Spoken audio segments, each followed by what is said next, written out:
अब कश्मीर में जाते हैं ना, हम हर साल जाते हैं टूर लेके। अब हमारे को कोई डर नहीं है। पहले कोई पता नहीं किधर से गोली आ जाती थी, आई समझ में। और फिर दूसरा नंबर, अब मैं यूपी गया थोड़े दिन में, महीना डेढ़ हुआ किसी को छोड़ने, बुजुर्ग को छोड़ने गया था। तो मैं कहा भाई साहब मेरे पास समय है अभी, मैं मेरे को लग रहा है कि पता नहीं क्या हो क्या नहीं, रास्ता ऐसा था।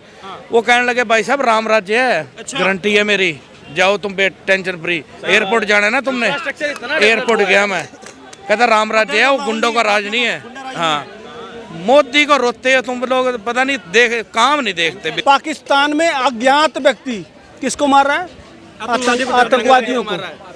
भारत के खिलाफ काम करने वाले लोगों को मार रहा है। कहाँ भाग गए? किधर चले गए? अरे किधर चले गए? किधर चले गए अंकल?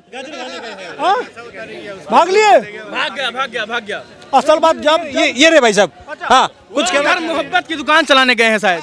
हाँ, जब भी हम उन अज्ञात व्यक्तियों के द्वारा सर्जिकल स्ट्राइक, एयर स्ट्राइक के बाद जब मोदी जी ने उन आतंकवादियों को बजाने की बात करते हैं तो ये भाग क्यों जाते हैं?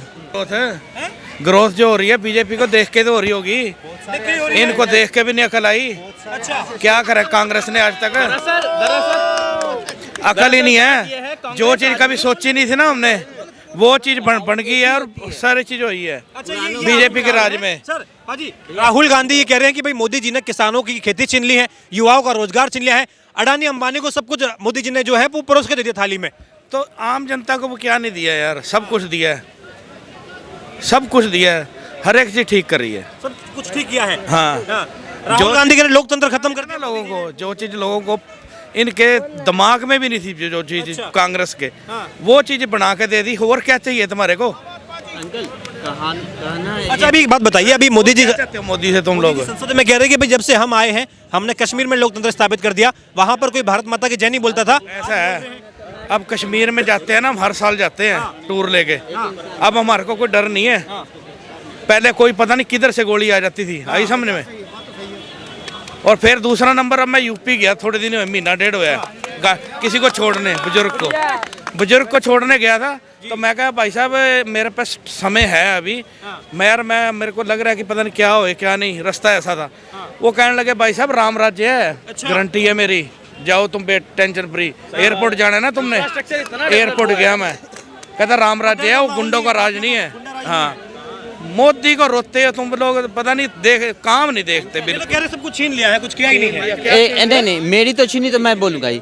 पहला मेरा एक ही सवाल अंकल, एक इंसान के क्या होता है, या तो दिमाग की कमाई या तो मेहनत की कमाई, हाथ पांव चला के दो ही कमाई हो सकता है। या तो दिमाग से आप कमा सकते हैं, जिसको कहते हैं कलम की कमाई। अरे हम मुद्दे पे आइए सर, थोड़ा एक मिनट भैया, आप बोलने दो मुझे। या तो दिमाग की कमाई और नहीं तो आपके हाथ मेहनत की कमाई, यही होती है। कहना यही चाहते हैं, अगर प्राइवेटाइजेशन है, जैसे बिल गेट्स ने कहा, अगर प्राइवेटाइजेशन मैंने किया है, मेरी प्राइवेट कंपनी है गूगल, तो उससे भी सरकारी हम घोषित कर। अरे भैया गूगल सुनिए, ठीक है। ये कुल मिला के तथ्य सही करिए अपने। पहले आप ये कह रहे हैं कि भाई मोदी, कहना चाहता हूं कि कश्मीर की बात आप कर रहे थे, कश्मीर में पहले चलता था पाकिस्तान का प्रोपेगेंडा, और अब पाकिस्तान उस मुद्दे पर पूरी तरह विफल है। यह इस देश का प्रधानमंत्री, पाकिस्तान जब यहाँ बम फूटते थे तो कहता था कि भारत का प्रधानमंत्री डर जाता है, बहुरिया जैसा रोता क्यों है? आज आपके देश में प्रधानमंत्री पाकिस्तान में अज्ञात व्यक्ति किसको मार रहा है? आतंकवादियों को। भारत के खिलाफ काम करने वाले लोगों को मार रहा है। कहाँ भाग गए? किधर चले गए? अरे किधर चले गए? किधर चले गए अंकल? हाँ? भाग लिए? भाग गया। असल बात जब ये रे भाई साहब, हाँ कुछ घर मोहब्बत की दुकान चलाने गए हैं शायद। हाँ, जब भी हम उन अज्ञात व्यक्तियों के द्वारा सर्जिकल स्ट्राइक, एयर स्ट्राइक के बाद जब मोदी जी ने उन आतंकवादियों को बजाने की बात करते हैं तो ये भाग क्यों जाते हैं? खोज रहा हूँ मैं, कहाँ चले गए? कहीं उसी में शामिल तो नहीं है? कौन लोग हैं? हमारे बिपिन रावत जी जो सेना के जनरल थे, वो कहे कि हमारी लड़ाई ढाई मोर्चे पे है। ढाई मोर्चे में कौन सा मोर्चा है? पहला चीन, दूसरा पाकिस्तान और तीसरा अंदर स्लीपर सेल है। कहीं उसी के मेंबर तो नहीं है कि जब भी हम आतंकवादियों की बात करते हैं तो यह क्यों भाग जाते हैं भाई। एक खनाट प्लेस में बैठा हुआ हूँ, आज बम नहीं फूट रहा है, इनके पेट में दर्द क्यों होता है, क्यों परेशान होता है। अभी राहुल गांधी बार बार इस बात की दुहाई देते हैं कि देश में जितने भी संस्थान हैं 1% व्यक्तियों के हाथों में सारी की सारी पावर है। वो भी ये भी बोले हैं राहुल गांधी की, देखिए हम तो चाहते हैं कि देश में हम लोकतंत्र लेकर के आए थे, ये भाजपा वाले कुछ नहीं कर रहे हैं। ये अगर 400 पार इनकी आ जाती तो अभी तक संविधान को पूरा बदल दिए होते। तो जनता ने तमाचा मारा है, इसलिए चुपचाप बैठे हुए हैं। अच्छा, इस देश के 1% लोगों के पास पावर है। इस देश की आबादी कितनी है? 140 करोड़, ठीक ना। तो 1% कितना हुआ? 1 करोड़ 40 लाख, 1% हुआ ना। तो यानी कि इस देश में 1 करोड़ 40 लाख लोगों के पास पावर है, ठीक ना। और कांग्रेस के ज़माने में किसके पास पावर होता था? इमरजेंसी लगा दी थी। एक परिवार के पास उस समय पावर होता था, एक परिवार के पास। आज मोदी के राज में 1 करोड़ 40 लाख लोग अगर पावर रखते हैं तो यह हमारे लिए गर्व की बात है। भाई साहब सही बात है क्या इनकी? नहीं, बिल्कुल ये बात सही कर रहे हैं। और जहां तक बात रही अडानी और अंबानी वाले मुद्दे पर, देखिए जब अडानी के शेयर गिर रहे हैं तो भारत की इकोनॉमी को क्षति पहुंच रही है, ठीक है। वो यूएस और यूरोपियन यूनियन और कनाडा इन लोगों द्वारा मिली गई साजिश है ताकि जो इंडिया की इकोनॉमी मजबूत हो रही है और यूएस से आज अपनी बात रखने के लिए आंख में आंख डालकर बता रहा है कि हमको इस मुद्दे पर आपका साथ चाहिए, देना होगा तो दीजिएगा, नहीं अपनी मार्केट का एक्सेस नहीं देंगे, ठीक है। तो अडानी के शेयर देखिए, पहले हिंडनबर्ग रिपोर्ट आती है, उसके बाद फिर से अडानी शेयर गिरते हैं और दोबारा चढ़ जाते हैं। जितनी बार वो व्यक्ति मेहनत से बना है, चढ़ रहा है, फिर गिराया जा रहा है उसे दोबारा। इस बार फिर से उस पर केस लगा दिया गया, अभी तक कोई वैलिड प्रूफ नहीं दिया गया। ऐसा ही कनाडा के द्वारा किया गया कि हमारे यहाँ पर आतंकवाद फैलाया जा रहा है, पन्नू को मारने की साजिश की गई, अभी तक कोई प्रूफ नहीं दे पाए ना। ये सब भारत की छवि और भारत की इकोनॉमी को क्षति पहुंचाने के लिए ये सब किए गए जो है अराजक तत्वों के द्वारा काम है और इनसे कुछ होने वाला है नहीं। दोबारा से अडानी का शेयर राइज करेगा, देखिए 45% बढ़ चुका है, ठीक है। दोबारा से शेयर होल्डर्स को अडानी की प्रॉफिट पहुंचा है। और देखिए जो बेस बना के कंपनीज खड़ी हुई हैं भारत में, जो टैक्स दे रही हैं, जिनकी वजह से 140 करोड़ भारतवासियों के लिए डेवलपमेंट की जा रही है, जो टैक्स पेयर हैं अडानी जी और उनकी द्वारा जो लोगों की कंपनी है वो टैक्स दे रही है, तभी ना सबकी डेवलपमेंट हो रही है। कांग्रेस गवर्नमेंट क्या कर रही है? बार बार उनको चोर साबित करती है, उनके शेयर गिरते हैं, उनकी कंपनी और डूबती है। जो वो बाहर विदेशों में जा करके अपनी मार्केट बना रहे हैं, जिनसे वहाँ की भी कमाई भारत में आ रही है, वो और नहीं आ पाती है। ये सब कांग्रेस द्वारा यूएस का एजेंडा चलाया जा रहा है। मैं तो यही मानता हूँ। उद्योगपति जो अब इंटरनेशनल कहीं ना कहीं जो है कहीं ना कहीं मार्केट बना रहे हैं, उनको रोको, उनको रोको। क्या कहते हैं कि एक ही परिवार, 2 परिवार के पास पावर है, अडानी अंबानी के पास। ओला कहाँ से खड़ी हुई, जोमेटो कहाँ से खड़ी हुई, स्विगी कहाँ से खड़ी हुई? क्योंकि इतना बड़ा डिजिटल इंफ्रास्ट्रक्चर मोदी जी ने खड़ा किया ना। आधार आया, इतनी रैपिडली आया, पहले से था मानता हूँ, लेकिन इतनी रैपिडली तो नहीं था ना आया। उसके बाद डिजिटल इंफ्रास्ट्रक्चर खड़ा हुआ, लोग जो है 2-2, 3-3 घंटे पहले बैंकों में जाते थे, अभी कोई नहीं जा रहा है ना। कैशलेस इकोनॉमी बन गई ना, तभी तो इतनी सारी जो है प्राइवेट कंपनियों की जगह बन सकी। वो आई, उन्होंने मोनोपोली को तो खत्म करा, क्योंकि एक नया सोशल बेस बन चुका है, सोशल मार्केट बन चुकी है, जहाँ पर नई नई कंपनियां उभर के आ रही हैं।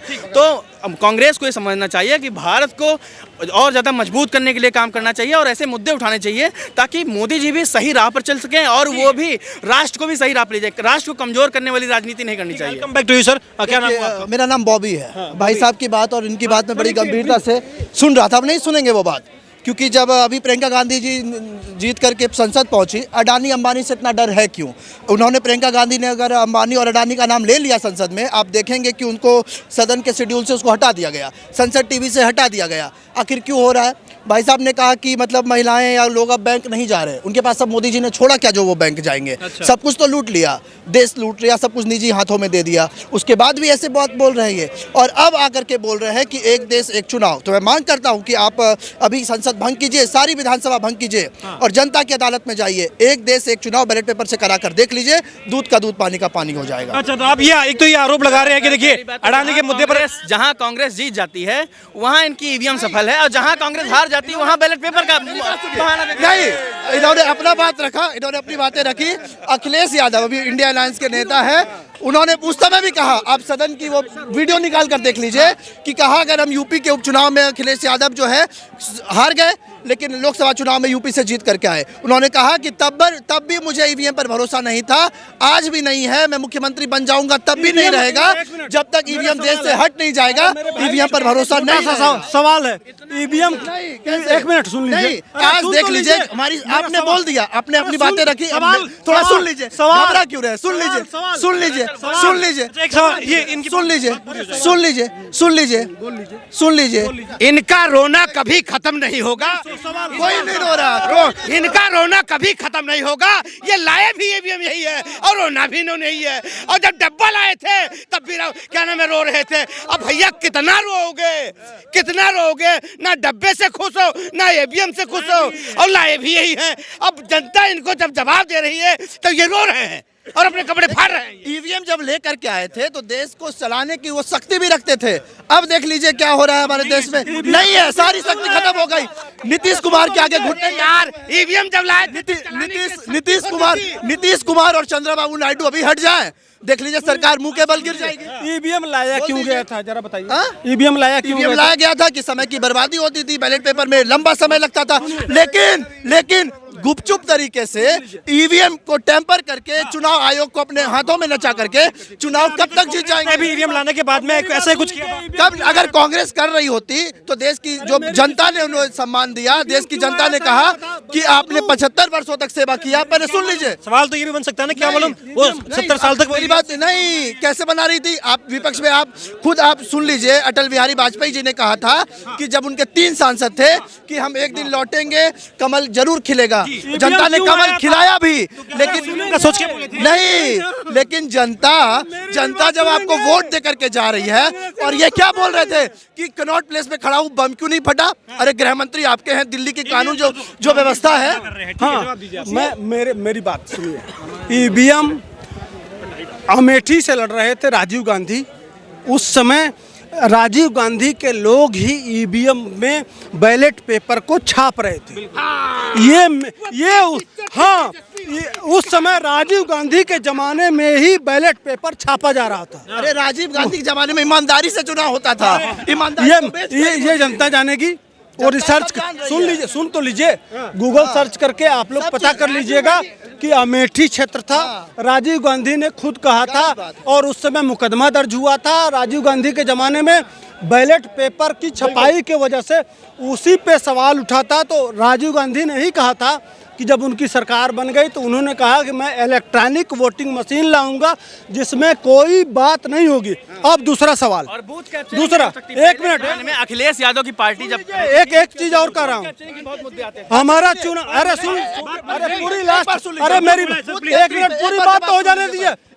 आपने बात रखी है, इनकी प्रभु मेरी बात हो जाने दीजिए। कांग्रेसी लोग क्यों नहीं सुनते हैं, क्यों नहीं सुनते हैं, क्यों नहीं सुनते हैं, अच्छा बोल, क्यों नहीं सुनते? भाजपा वाले ऐसे नौटंकी करते हैं, बोलिए आप। ये नौटंकी कर रहा हूँ, मैंने हाथ जोड़ना नौटंकी है इनके हिसाब से। करते हैं ये चूंकि क्रॉस नहीं पहना हूँ ना, अगर क्रॉस पहना होता तो इनके लिए है ना, मैं बार्डर नहीं हूँ, क्रॉस नहीं पहना हूँ तो इनको नौटंकी लगेगी। जब हाथ जोड़ते हैं ना तो इनको नौटंकी लगती है। हमारा हाथ जोड़ना, हमारा कल्चर, हमारी संस्कृति इनको स्वीकार नहीं है।